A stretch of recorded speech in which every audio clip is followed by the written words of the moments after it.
আসসালামু আলাইকুম। আরিয়াল ক্যাটিভির পক্ষ থেকে সবাইকে শুভেচ্ছা, অভিনন্দন। আমি মোশারেফ ব্যাপারী, ইতালির নাপোলি থেকে। প্রিয় বন্ধুরা, কেমন আছেন সবাই? আলহামদুলিল্লাহ, আমি আপনাদের দোয়ার বরকতে ভালো আছি। বন্ধুরা, অনেক দিন পরে আপনাদের মাঝে একটি গুরুত্বপূর্ণ ভিডিও নিয়ে আসলাম।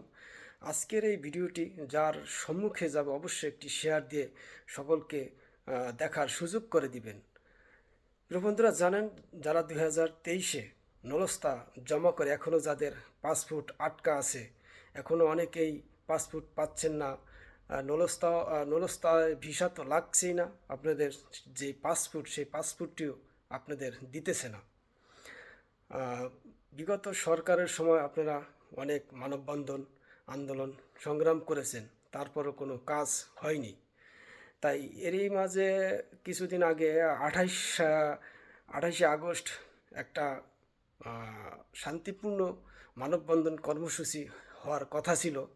বাংলাদেশে বিডিআর বিদ্রোহ বা যে কোনো সমস্যাজনিত কারণে সেই ডেটটি যেহেতু পিছিয়ে গিয়েছে, এখন আগামীকাল সোমবার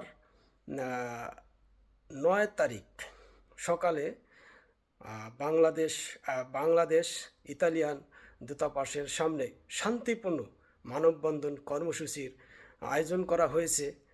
যারা ভুক্তভোগী, যাদের পাসপোর্ট 1 বছর যাবৎ আটকা, 1.5 বছর যাবৎ আটকা, আপনারা পাসপোর্টও পাচ্ছেন না এবং আপনাদের নলস্তার ভিসাও পাচ্ছেন না।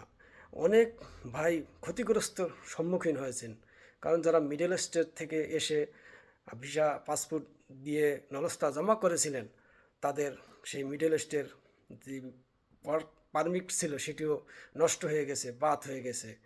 তাই আমি আশা করি আগামীকাল সোমবারের শান্তিপূর্ণ মানববন্ধন কর্মসূচিতে বাংলাদেশের প্রতিটা মিডিয়াকেই তারা আয়োজকরা তাদেরকে ফ্যাক্সের মাধ্যমে জানিয়ে দিয়েছে যে সকলেই যেন কালকের এই মানববন্ধন কর্মসূচিটাকে কাভারেজ করে, অন এয়ার করে। সেজন্য তাই আমাদের এই ভিডিও বা আমাদের আরিয়াল খা এই চ্যানেলের মাধ্যমে আমি সকল ভুক্তভোগী যারাই আছেন, যাদের পাসপোর্ট আটকা আছে, আমি সকলকে আহ্বান করব, আপনারা এই শান্তিপূর্ণ মানববন্ধন কর্মসূচিতে দলে দলে যোগ দিয়ে আপনাদের অধিকার আদায় করে নিন।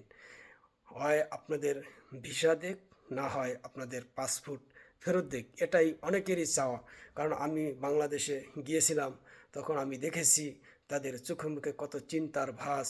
অনেকেই এখন পথে বসার মতন পরিস্থিতি, কারণ তাদের না পারতেছে মিডল ইস্টে যেতে, না পারতেছে ইউরোপে আসতে। তাদের সংসার জীবনে অনেক অনেক অভাব অনাটনের সম্মুখীন তারা হয়ে যাচ্ছে। প্রিয় বন্ধুরা, আমি আপনাদের কাছে রিকোয়েস্ট, যার সম্মুখে ভিডিওটি যাবে সে অবশ্যই ভিডিওটি শেয়ার দিয়ে সকলকে ঢাকাস্থ বাংলাদেশের ইতালিয়ান দূতাবাসের সামনে মানববন্ধন কর্মসূচি আগামীকাল সোমবার অনুষ্ঠিত হবে। এই শান্তিপূর্ণ মানববন্ধন কর্মসূচিতে যারাই ভুক্তভোগী, আমি আশা করি সকলের উপস্থিতি একান্তভাবে কাম্য।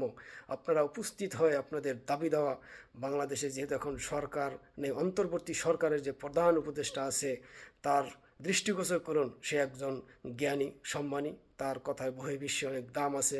আপনারা ইতিপূর্বে দেখেছেন সরকার পতন আন্দোলনে আরব আমিরাতেও যেই বন্দিরা তাদের জেল হয়ে গিয়েছিল, অবশ্য তাদেরকে তার মাধ্যমেই এই তারা আজকে বেরিয়ে বাংলাদেশে পৌঁছাতে পেরেছে।